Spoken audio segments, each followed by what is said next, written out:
sebuah kondisi yang merepotkan ya Pak. Merepotkan lagi kalau dunia persekolahannya tidak memperbaiki ini. Iya.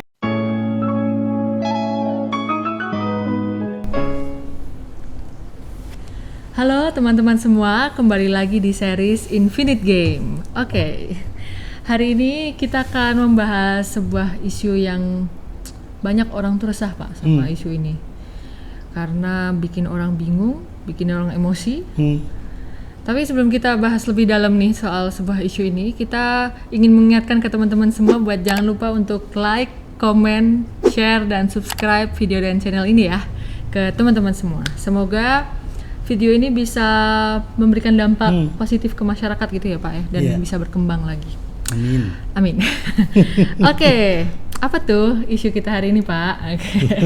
Hari ini kita akan membahas soal nasib pendidikan Indonesia di era post-truth. Wow. Oke, post-truth. Nasib pendidikan udah itu post-truth ya? Yes. What is post-truth? Kalau dari judulnya kan post itu pasca, truth itu kebenaran. Jadi pasca kebenaran. Sebenarnya bukan tidak ada kebenaran lagi, tetapi sebenarnya adalah situasi di masyarakat di mana opini publik itu lebih didominasi oleh sentimen daripada oleh fakta-fakta atau kebenaran yang sudah pasti. Nah, karena sentimen ini mendominasi, akibatnya bisa menimbulkan gesekan atau bahkan lebih luas polarisasi di masyarakat kita, keterbelahan yang cukup dalam. Contohnya ya kampanye Pilkada 2017 atau kampanye Pilpres 2014, 2019 di mana masing-masing loyalis, masing-masing pengikut itu mempercayai terhadap figurnya dan cenderung untuk menolak dan menyangkal adanya kebenaran dari figur yang lain. Dan kalau ini terus-menerus terjadi, wah, keterbelahan itu tidak hanya berhenti pada pemikiran, tetapi bisa menjadi aksi-aksi dan bahkan kekerasan sosial dan bahkan kerusuhan. Nah, ini yang harus diantisipasi agar post-truth ini tidak berkembang kemana-mana secara liar.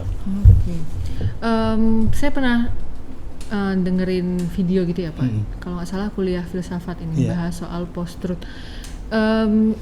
Intinya post-truth itu adalah persepsi dulu, fakta menyusul, gitu ya Pak ya. Dan itu sangat ironi sebenarnya, bukan ironi tapi kayak mengkhawatirkan banget nih Pak untuk masa depan anak didik kita dan generasi ke depan ya. Ke depan maksudnya. Karena memang cara otak kerja kita itu bisa menimbulkan yang namanya konfirmasi bias atau bias. Konfirmasi bias itu adalah sebuah proses di mana ketika kita melakukan konfirmasi itu bias untuk membedakan apakah itu data, evidence, ataukah itu sebenarnya opini atau story. Story yang belum tentu punya kebenaran, tetapi itu adalah hal baru. Nah, konfirmasi yang pertama adalah manusia itu senang story, senang cerita, daripada senang membaca data. Kenapa? Karena ini memang genetik kita, nenek moyang kita, Sapiens, di bukunya Yuval Harari tentang Homo sapiens, itu manusia itu senang bergosip. Karena manusia itu bisa menemukan api dan besi, kemudian makanannya bisa dimasak dengan api.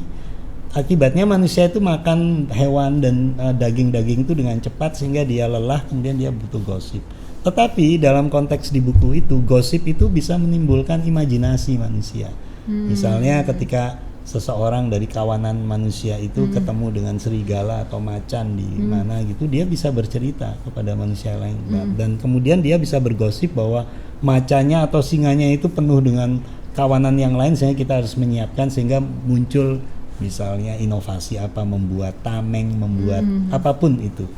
Nah, genetik ini akan muncul di dalam kondisi dan jiwa kita sebagai turunan dari sapiens itu kalau itu memungkinkan situasinya. Jadi cerita itu menjadi bingkaian yang sangat bagus untuk bisa meneruskan konfirmasi bias ini.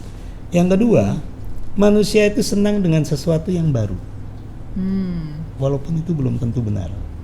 Ada salah satu contoh di sebuah TED Talk itu berita tentang seorang perempuan yang dia itu bisa diet dan bisa membuat kanker yang dideritanya itu hilang. Dan dia kemudian membuat apps tentang diet yang kemudian di-download banyak dan banyak pengikutnya. Ternyata berita itu salah. Maksudnya dia itu tidak benar. Dia tidak kena cancer dan dia tidak diet. Dia mungkin diet tetapi dia tidak kena cancer. Tetapi orang lain tetap percaya dengan berita itu. Kenapa? Karena pasti akan ada cerita lain yang mengatakan bahwa orang yang berdiet itu dihindarkan dari kanker. Sehingga sesuatu yang tidak benar itu tetap dipercayai menjadi kebenaran. Ini yang disebut dengan konfirmasi bias, dan itu sudah ada di dalam genetik kita, sehingga makanya post truth itu tetap berkembang. Jadi itu kan hal-hal yang netral ya Pak, genetik kita yang suka bergosip dan suka hal-hal baru. Tinggal gimana caranya kita tuh mengelola untuk hal-hal yang netral ini tidak disalahgunakan gitu ya. Tapi kenyataannya disalahgunakan di era post truth ini. Saat ini Dinda kita hidup di era sosial media. Era digital platform di mana manusia itu bisa menjadi produser konten juga menjadi konsumer konten. Artinya apa? Tanpa rechecking ketika kita ingin memposting di sosial media. Ketika tidak ada rechecking ini ya terserah dari manusia itu mau memposting apa. Memposting eksistensi dirinya di sosial media kan banyak ya kan. Dan ini yang mengakibatkan manusia-manusia itu bisa terhubung satu sama lain, dan terhubungnya itu lebih banyak dengan perasaan dan emosi daripada data-data. Kan nggak nyaman toh posting di Instagram tentang nilaimu bagus, tentang data-data yang kamu temukan. Yang paling nyaman kan Dinda baru membeli makeup, pakai makeup, foto, posting.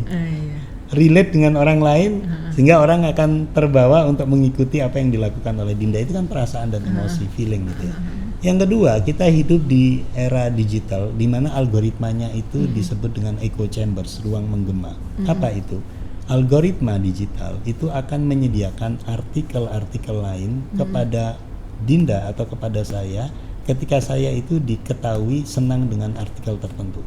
Jadi ketika kita itu senang dengan artikel hoax, maka media, sosial media, algoritma digital ini akan menyediakan artikel sejenis yang disukai oleh kita, sehingga kita itu akan terbombardir dengan luberan informasi yang sejenis. Akibatnya apa? Kita perspektifnya dalam pengetahuan kita, tetapi kita menyempit. Kita cenderung untuk tidak mau melihat perspektif atau pandangan atau opini dari orang lain. Nah, situasi dua hal ini, connecting emosi ini ditambah dengan echo chambers ini yang membuat kita hidup di era post truth dan semakin menguatkan genetik kita yang senang bergosip dan senang sesuatu yang sifatnya cerita dibandingkan opini-opini faktual. Sebuah kondisi yang merepotkan ya Pak. Merepotkan lagi kalau dunia persekolahannya tidak memperbaiki ini. Justru malah menambah runyam. Ya. Tapi gimana Pak seharusnya dunia pendidikan itu menghadapi era post-truth ini?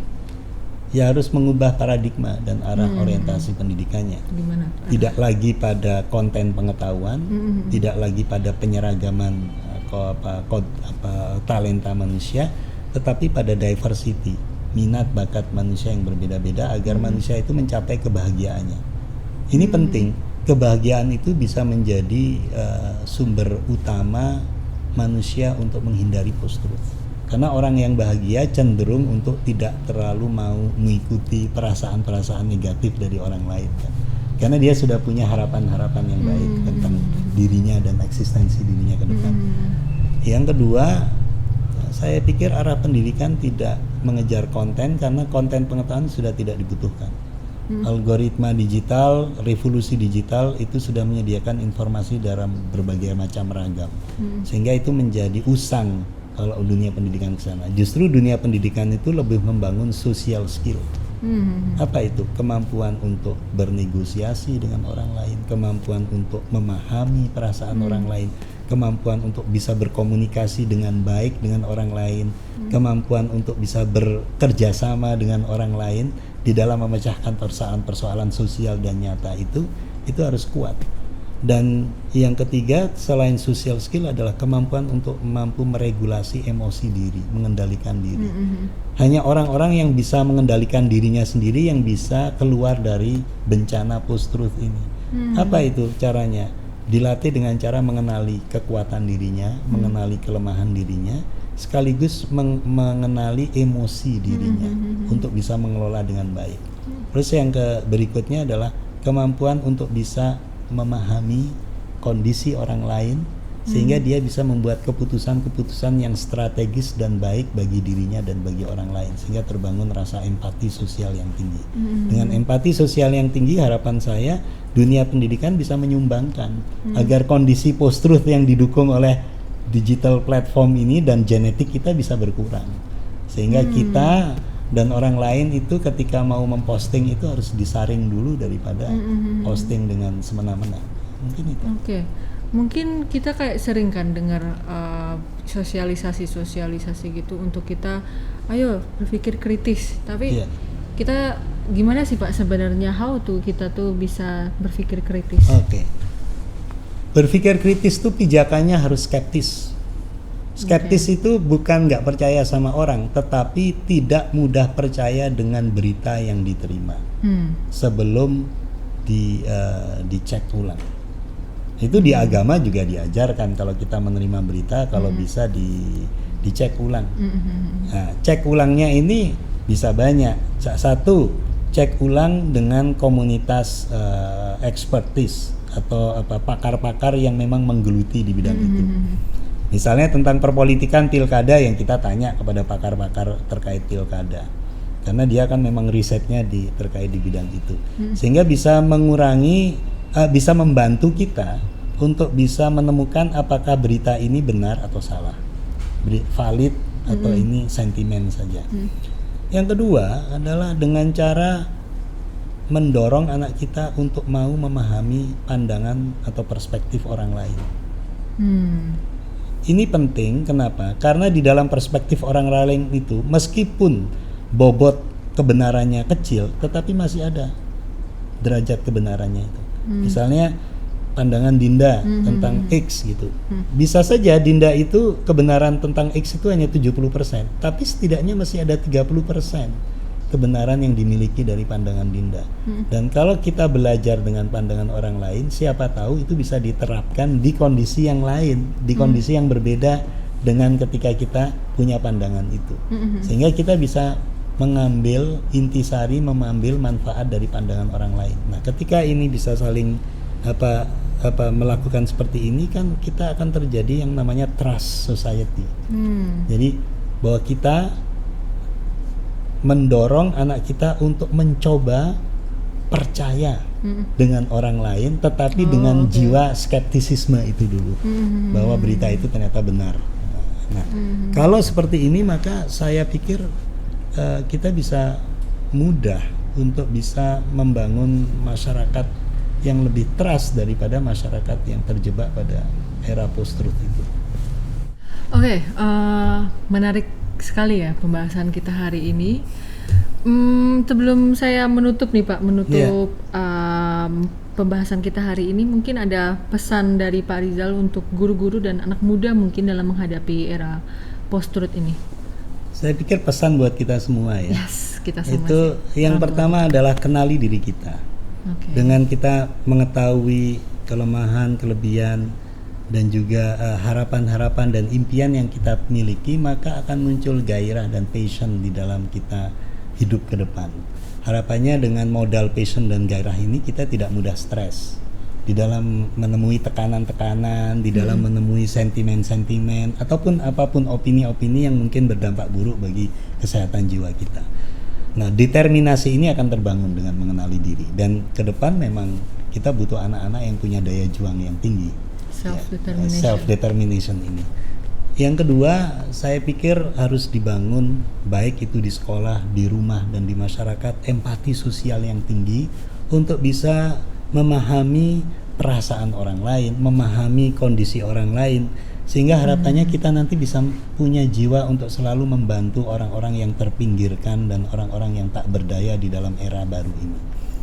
Dengan seperti itu maka akan muncul kita sebagai orang yang membantu, itu akan muncul purposefulness kita.